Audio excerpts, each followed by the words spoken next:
पलट के बाद अंतरिम सरकार का गठन बांग्लादेश को अब किस तरफ ले जाएगा, ये तो वक्त बताएगा। बताया ये भी जा रहा है कि एक एक हिंदुओं की पहचान कर उनको नुकसान पहुंचाया जा रहा है। 15 सालों से चली आ रही शेख हसीना की ताकतवर सरकार को चंद मिनटों में मिट्टी में मिला दिया।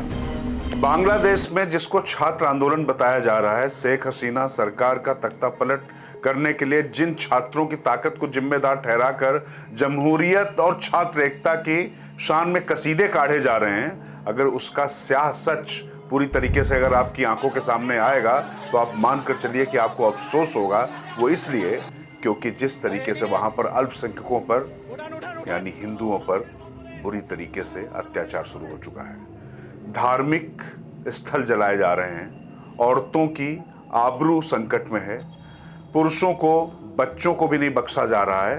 हालांकि जिस तरीके से अराजकता में पूरा बांग्लादेश इस समय झुक गया है, उसमें इंसान की जान का दुश्मन बना हुआ है। तख्ता पलट के बाद अंतरिम सरकार का गठन बांग्लादेश को अब किस तरफ ले जाएगा, ये तो वक्त बताएगा।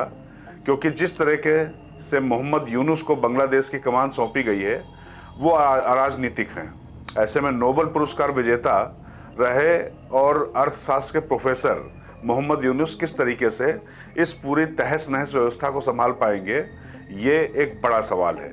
लेकिन सबसे बड़ी दिक्कत यह है कि हिंदुस्तान में जो लोग इस पूरे घटनाक्रम को एक अलग चश्मे से देख रहे हैं, वो मानवता का चश्मा कब भूल जाते हैं, क्यों उनकी आंखों पर नहीं रह जाता, उनको क्यों नहीं दिखाई पड़ता है कि किस तरीके से बांग्लादेश में हिंसा, आगजनी, लूटपाट के बीच सबसे बड़ी चिंता यहां अल्पसंख्यक हिंदुओं पर होता अत्याचार है। खबरों के मुताबिक बांग्लादेश में शेख हसीना को सत्ता से हटाने के बाद यहां चुन चुनकर हिंदुओं को निशाना बनाया जा रहा है।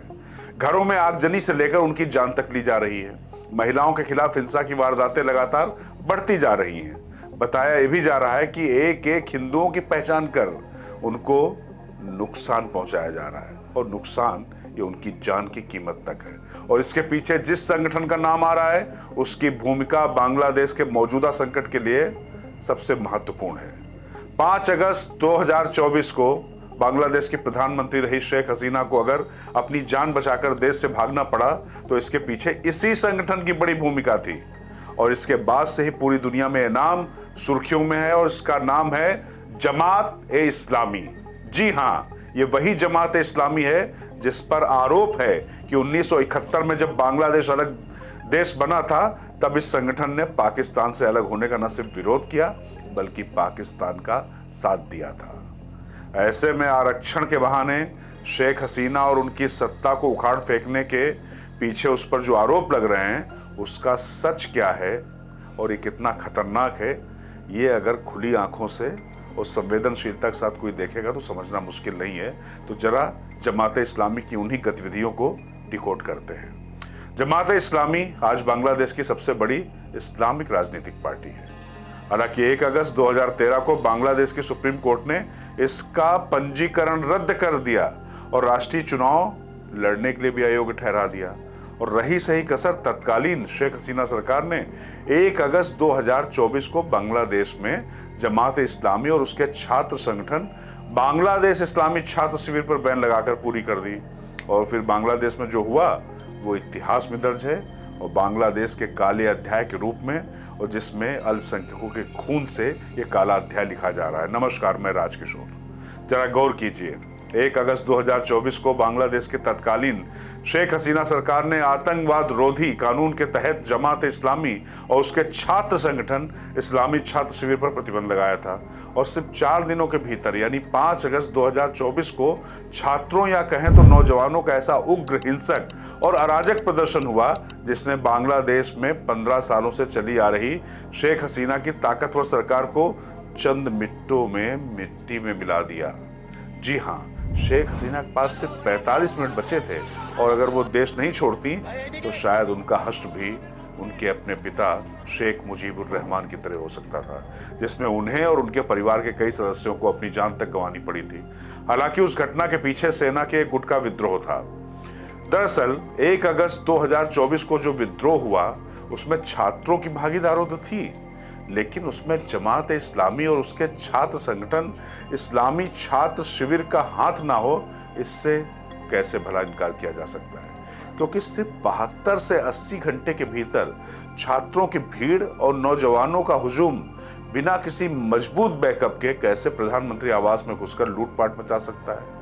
यानी शेख हसीना को सत्ता से बेदखल करने और देश से भगाने के पीछे उनके विरोधियों का हाथ होगा। अब इसमें तो कोई संदेह नहीं हो सकता। विदेशी ताकत की बात चली रही है। जहां तक बात बांग्लादेश में जमात इस्लामी की, तो वो यहाँ की सबसे बड़ी इस्लामिक राजनीतिक पार्टी है, जैसा हमने पहले आपको बताया, और उसका छात्र संगठन बांग्लादेश इस्लामी छात्र शिविर भी काफी ताकतवर है, काफी प्रभावशाली है। उस पर हिंसा और चरमपंथ को बढ़ावा देने के आरोप लगते रहे हैं। आपको याद होगा हिंदुस्तान में भी सिमी नाम का एक संगठन होता था, वो भी कुछ इसी नक्शे कदम पे था। खैर, बांग्लादेश में हिंदुओं पर होने वाले अत्याचार के पीछे इसी का हाथ बताया जाता है। आपको बता दें कि अयोध्या में जब ढांचा गिरा तो जमात इस्लामी के नेताओं और उसके छात्र संगठन पर ही बांग्लादेश में हिंदू विरोधी दंगे भड़काने का भी आरोप लगा था। गौरतलब है कि जुलाई 2024 में आरक्षण को लेकर छात्रों के जो हिंसक प्रदर्शन हुए, उसके पीछे तत्कालीन शेख हसीना सरकार ने जमात इस्लामी और उसका छात्र संगठन इनके हाथ बताए थे, और आरोप ये भी लगाया था कि ये लोग बांग्लादेश में ये जो हिंसा भड़का रहे हैं, जिसमें सैकड़ों लोग मारे जा रहे हैं। इसके बाद हसीना सरकार ने 30 जुलाई 2024 को जमात इस्लामी पर प्रतिबंध लगा दिया और बांग्लादेश गृह मंत्रालय के सार्वजनिक सूचना प्रभाग की ओर से 1 अगस्त 2024 को अधिसूचना जारी की गई, जिसमें जमात इस्लामी और उसके छात्र संगठन इस्लामी छात्र शिविर पर प्रतिबंध की पुष्टि कर दी गई। इसमें यह कहा गया कि प्रतिबंध देशव्यापी अशांति के बाद आतंकवाद विरोधी कानून के तहत लाया गया है, जिसमें यह भी कहा गया कि इस कट्टरपंथी पार्टी से सार्वजनिक सुरक्षा को खतरा है। जिसके बाद जमात इस्लामी के प्रमुख डॉक्टर शफीकुर रहमान ने इसका विरोध किया, आलोचना की। अब यहाँ बताना जरूरी कि अचानक ऐसा क्या हुआ कि जमात इस्लामी पर यह आरोप लगा रहे हैं कि उसने छात्र विद्रोह के दम पर हसीना सरकार को उखाड़ फेंका। तो जरा आपको बता दें जो आरक्षण की आग कैसे भड़काई गई। दरअसल बांग्लादेश की आज़ादी की लड़ाई 1971 की लड़ाई में हिस्सा लेने वाले बच्चों को सरकारी नौकरियों में 30% आरक्षण मिलता चला आ रहा था। सबसे पहले 5 सितंबर 1972 को आरक्षण के लिए आदेश जारी किया गया था। तब नौकरियों में 20% मेरिट और बाकी 80% आरक्षण के आधार पर नियुक्ति की व्यवस्था की गई थी।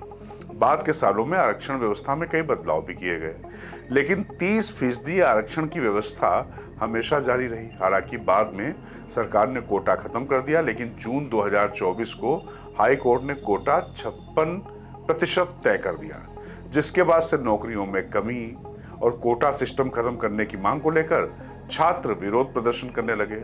और ये प्रदर्शन स्वतंत्रता सेनानियों के वंशजों को मिलने वाले 30% आरक्षण के खिलाफ था। इसी बीच तत्कालीन प्रधानमंत्री शेख हसीना ने 14 जुलाई को एक बयान दे दिया, जिसमें उन्होंने कहा कि अगर स्वतंत्रता सेनानियों के पोते पोतियों को कोटे का फायदा ना मिले तो क्या रजाकारों के पोते पोतियों को मिलना चाहिए।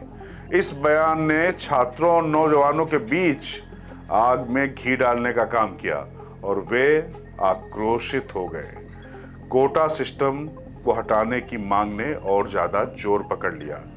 छात्र आंदोलन इतना उग्र हो गया कि पुलिस और अर्धसैनिक बलों से हुई हिंसक झड़पों में सैकड़ों लोग मारे गए। बाद में बांग्लादेश की सुप्रीम कोर्ट ने कई दिनों तक चले हिंसक प्रदर्शनों के बीच 21 जुलाई 2024 को बांग्लादेश मुक्ति संग्राम में भाग लेने वालों के परिजनों के लिए सिर्फ 5% आरक्षण देने का आदेश दिया और बाकी 2% कोटा जातीय अल्पसंख्यकों, ट्रांसजेंडर और विकलांग लोगों को देने के लिए आदेश किया। यानी 93% सरकारी नौकरियां मेरिट के आधार पर आवंटित होंगी। सुप्रीम कोर्ट का यह फैसला शेख हसीना के लिए बड़ा झटका था, लेकिन तत्कालीन हसीना सरकार आरक्षण मामले को लेकर बांग्लादेश नेशनलिस्ट पार्टी और जमात इस्लामी पर निशाना साध रही थी। इसका नतीजा यह हुआ कि सुप्रीम कोर्ट के फैसले के बाद भी आंदोलन की आग ठंडा होने के बजाय और भड़कती चली गई और इससे इनकार नहीं किया जा सकता कि इसके पीछे शेख हसीना के विरोधियों का हाथ था। और जैसे ही हसीना सरकार ने 1 अगस्त 2024 को जमात इस्लामी और उसके छात्र संगठन इस्लामी छात्र शिविर को आतंक विरोधी कानून के तहत बैन किया, उसे मौका मिल गया। उसके बाद जो हुआ वो कोई भी शांतिप्रिय देश और उसकी जनता नहीं चाहेगी कि ऐसा उसे देखना पड़े। दरअसल इस वक्त बांग्लादेश के ज़्यादातर विश्वविद्यालयों और कॉलेज में इस्लामिक छात्र शिविर का दबदबा है और Dhaka university, Chittagong university, Jahangir university, Sylhet university और राजशाही यूनिवर्सिटी इसका मजबूत गढ़ है। छात्र संघ चुनाव में इसी इस्लामिक छात्र शिविर की तूती बोलती है। पिछले 3 सालों के अंदर जितने भी छात्र संगठन चुनावों में जीते हैं उनमें से ज्यादातर को इसी छात्र संगठन का समर्थन होता है। छात्र राजनीति के अलावा यह संगठन मदरसों की गतिविधियों में सक्रिय रूप से भाग लेता है। ध्यान से सुनिएगा, मदरसों की गतिविधियों में सक्रिय रूप से भाग लेता है। आरक्षण के खिलाफ पिछले 2 महीनों में सड़कों पर धरना प्रदर्शन कर रहे छात्र इस्लामिक छात्र संगठन के ही थे। वैसे भी देखा जाए तो जमात इस्लामी बांग्लादेश में आम चुनाव में हिस्सा लेता रहा है। यहाँ तक कि वो खालिदा जिया की बांग्लादेश नेशनलिस्ट पार्टी की गठबंधन सरकार में भी शामिल रहा है। हालांकि लोकतांत्रिक प्रक्रिया में शामिल होते रहने के बावजूद जमात इस्लामी पर चरमपंथी होने के आरोप लगते रहे। इसी को लेकर 1 अगस्त 2013 को ऐतिहासिक फैसले में चुनाव आयोग के साथ कोर्ट ने इसके रजिस्ट्रेशन को भी अवैध घोषित कर दिया था, जिससे वो चुनाव लड़ने के लिए अयोग्य हो गया। जबकि शेख हसीना का 15 साल से लगातार शासन कायम था। ऐसे में जमात इस्लामी और शेख हसीना के विरोधियों को यह मौका मिल गया कि अब समय आ गया है जब शेख हसीना की राजनीति को जड़ से खत्म करना है, और फिलहाल जो सामने है उससे तो यही लगता है। लेकिन जहां तक बात जमात इस्लामी के जन्म की, तो इसकी स्थापना भारत के बंटवारे से पहले 1941 में मौलाना अबुल अला मौदूदी ने की थी। यह एक इस्लामिक राजनीतिक संगठन था। आजादी के बाद जमात इस्लामी धड़ों में बट गया। इसी के एक धड़े को बांग्लादेश में जमात इस्लामी कहा जाता है। जमात इस्लामी की फिलॉसफी है, या उसका कहना है कि जमात इस्लामी बांग्लादेश को एक इस्लामी कल्याणकारी राज्य में बदलने के उद्देश्य से अल्लाह द्वारा निर्धारित और पैगंबर मोहम्मद द्वारा दिखाए गए जीवन के इस्लामी कोड को लागू करने के लिए काम कर रहा है।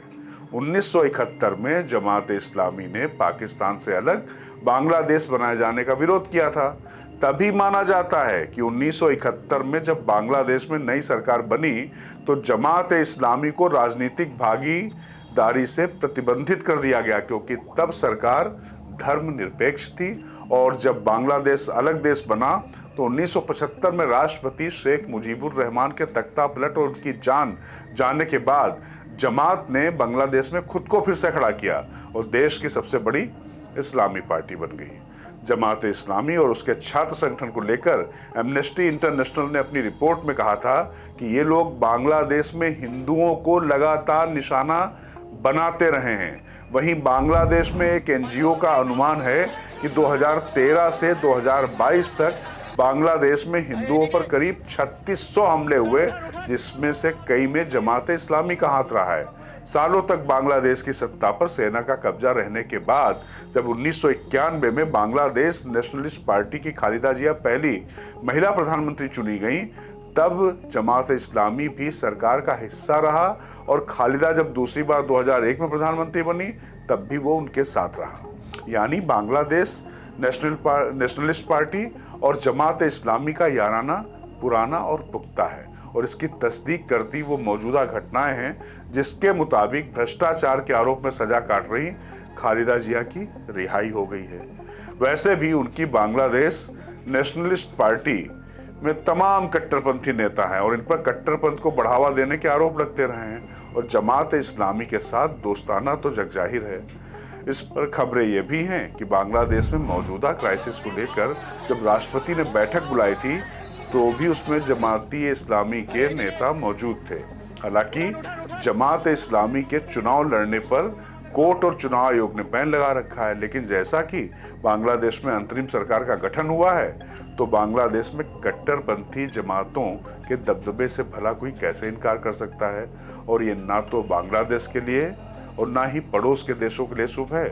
भारत की चिंताएं वो स्वाभाविक रूप से बहुत ज़्यादा बढ़ गई हैं, क्योंकि जिस तरीके से जमात के काम करने का स्टाइल है वो निश्चित तौर पर वो धर्म के आधार पर वो अपने अल्पसंख्यकों को निशाना बनाता है, जिनमें हिंदू शामिल है। अब देखना ये होगा कि ये जो सीए कानून लाया गया था उसका कुछ लाभ बांग्लादेश के हिंदुओं को, बौद्धों को, जैनों को यानी अल्पसंख्यकों को मिल पाएगा। ये एक बड़ा एसिड टेस्ट भारत सरकार के लिए भी होने जा रहा है। फिलहाल मुझे दीजिए आज्ञा और कमेंट बॉक्स में जरूर बताइए कि हमारी ये रिपोर्ट आपको कैसी लगी, और ऐसी और खबरों के लिए हमें कृपया अपनी सलाह देते रहे। मैं राजकिशोर, बुलंदशहर टीवी, ताकत आपकी।